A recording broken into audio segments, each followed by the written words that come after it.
एक खरबूजा देके उन्होंने पूरा रोमांस खत्म कर दिया था। जेब कतरो रेपिस्ट और उनके बीच में बैठे हुए हैं कि हमारी बेल हो जाए।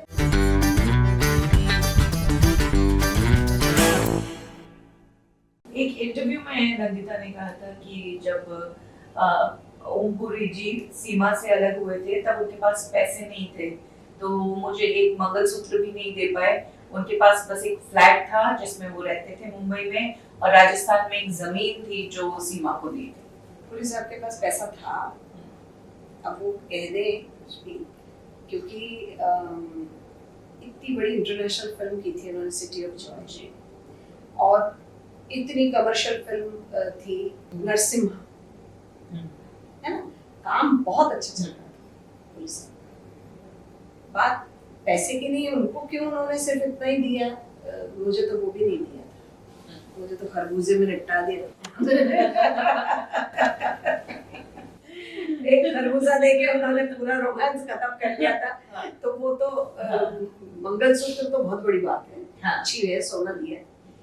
और तब भी जो फ्लैट था उनका बहुत बड़ा था। मुझसे तो मेरे भाई बोल रहे थे उसको मत छोड़ो, वो तुम्हारी स्त्री संपत्ति होती, क्या होता है, धन होता है कि हाँ, जब आप जिस घर में गए उनको निकलना चाहिए क्योंकि उनकी चॉइस है, यस, कहीं और जाना।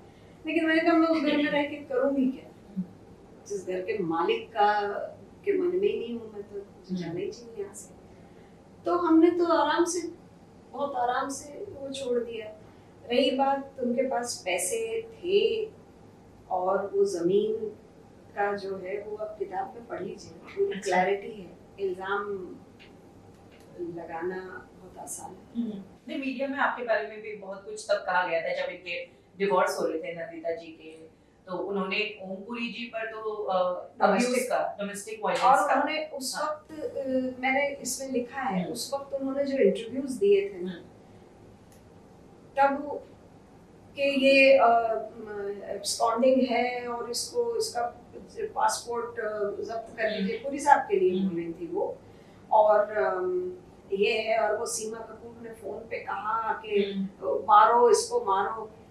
तो मैं झालावाड़ में थी और पुरी साहब और मुझे तो इन्होंने वो बना दिया था कि हम बहुत चीप, जैसे झोपड़पट्टी में रहते हैं उस तरह के लोग हों, जो किसी को फोन पे कह रहे हो पुरी साहब जैसे आदमी को कि मारो मारो, और वो मार रहे हो, ऐसे होता है। उनका मतलब मैं ये कहना चाहूंगी कि इतने रिस्पेक्टेड एक्टर परफॉर्मेंस को बहुत लोग पसंद करते थे, लेकिन एंड के टाइम पे ये जो कंट्रोवर्सीज हुई, ये चीज अच्छी नहीं थी, बहुत बुरी तरह तोड़ा था। हाँ, और वो दिन रात दारू, मतलब ड्रिंक करने लगे थे, ड्रिंक इतना करने लगे थे, डिप्रेशन में थे, डिप्रेशन की दवाइयाँ लेते थे, बहुत ही खराब वो हो रहा था, संभाल ही नहीं पा रही, क्योंकि मैं खुद उससे गुजर रही थी। अभी मेरे ऊपर डोमेस्टिक वो क्या कौन सा केस लगाया था, मानहानि का लगाया था, तो क्रिमिनल कोर्ट में हम खड़े रहते थे, हम आके घर में दोनों, ये कि सीमा इतना जिंदगी में इतना काम किया और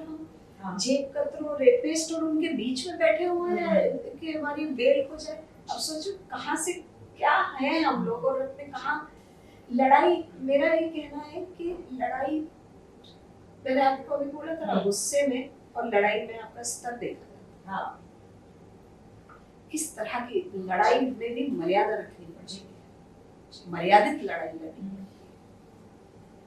खैर ठीक है, सबको अपने तरह से लड़ने का पूरा हक है, वो लड़े, आज भी लड़ रही है।